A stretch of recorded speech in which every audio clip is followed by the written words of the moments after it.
So hello guys, welcome back to my channel. और मेरा नाम है श्रद्धा तिवारी। और आज की वीडियो है कि बीपीएससी टीआरई 3 ही क्यों। ऐसा क्या हुआ था कि ना बीपीएससी टीआरई 1 ना बीपीएससी टीआरई 2, सिर्फ बीपीएससी टीआरई 3। तो आज मैं आपसे ये डिस्कस करने वाली हूँ, तो वीडियो के लास्ट तक बने रहें। चलिए स्टार्ट करते हैं। मुझे आज भी याद है बीपीएससी टीआरई 1 जो है वो अगस्त 2023 में आई थी।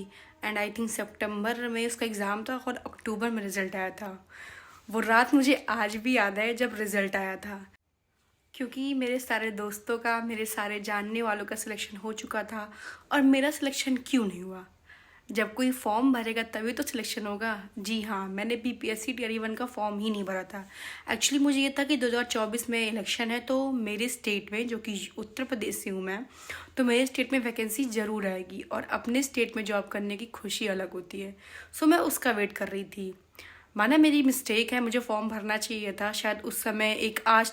आज की डेट पे 1 साल हो चुके हैं मेरे दोस्तों को जॉब करते हुए, बट कोई बात नहीं, जब आपकी किस्मत में जो चीज़ है वो आपको उसी टाइम मिलेगी। तो मैंने फॉर्म नहीं फिल किया था, मैं वेट कर रही थी कि यूपी में वैकेंसी आएगी, सो मैं फॉर्म भरूंगी और यूपी में जॉब करूंगी। और उस टाइम मैं प्राइवेट टीचर थी, मैं एक प्राइवेट स्कूल में पढ़ा रही थी, तो मुझे प्रॉपर टाइम नहीं मिल पाता था खुद के पढ़ाई के लिए। और अगर आप प्राइवेट सेक्टर में होंगे तो आपको पता होगा कि वर्कलोड कितना रहता है, तो मुझे ज़रा सा भी टाइम नहीं मिलता था पढ़ने के लिए, इसलिए मैंने फॉर्म ही नहीं भरा था। सो आज भी मुझे वो रात याद है जिस रात रिज़ल्ट आया था। चारों तरफ बस सिलेक्शन सिलेक्शन और सिलेक्शन, सिर्फ मैं रह गई थी।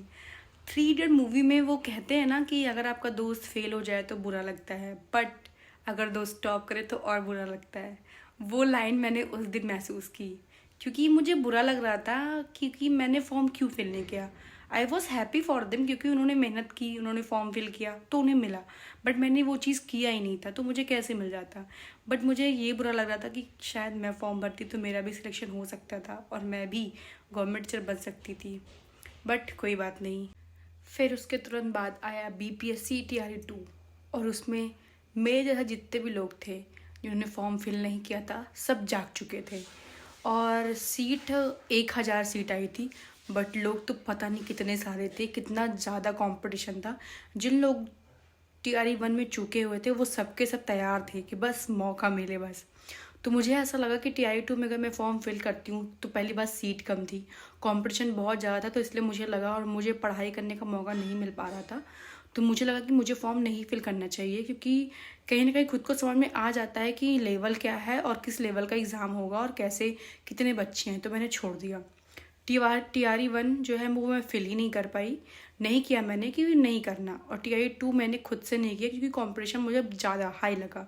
फिर उसके बाद मैंने वेट किया कि इसके बाद जो टीआरई आएगा, क्योंकि ऐसा हो रहा था कि अगस्त 2024 में फिर आएगी टीआरई 3, तो मैं उसका वेट कर रही थी। टीआरई 3 वैसे तो अगस्त में आने वाली थी, पर पता नहीं कैसे सुनाई दिया कि फरवरी में कि इसका फॉर्म आ रहा है। तो मैंने सोच लिया कि बस अब ये है मेरा मौका। मैं स्कूल में पढ़ा रही थी, मैंने मैम से बात की, मैंने स्कूल छोड़ा। मैंने बताया मैम को कि मुझे गवर्नमेंट सर्विस करनी है, सब कुछ बता के मैम ने मुझे अलाउ किया। मैंने स्कूल छोड़ा और मैं लग गई। बिलीव मी, मार्च में पेपर था, आई थिंक 14 कि 15 मार्च को, मुझे एग्जैक्टली डेट नहीं याद है, बट मेरे पास सिर्फ 1 महीने का टाइम था। फरवरी, क्योंकि मैंने जनवरी लास्ट में स्कूल छोड़ा, फरवरी में 1 डेढ़ महीने का जो भी टाइम था, मैंने दिन रात मेहनत की, मैंने बहुत अच्छे से पढ़ाई की, और उसकी वजह से जो मेरा सिलेक्शन हुआ है उसका रिजल्ट है। जो लोग कहते हैं ना कि मेहनत कहीं ना कहीं आपको असर दिखाती है, एग्जैक्टली मैंने वो लाइन जो है वो फील की है।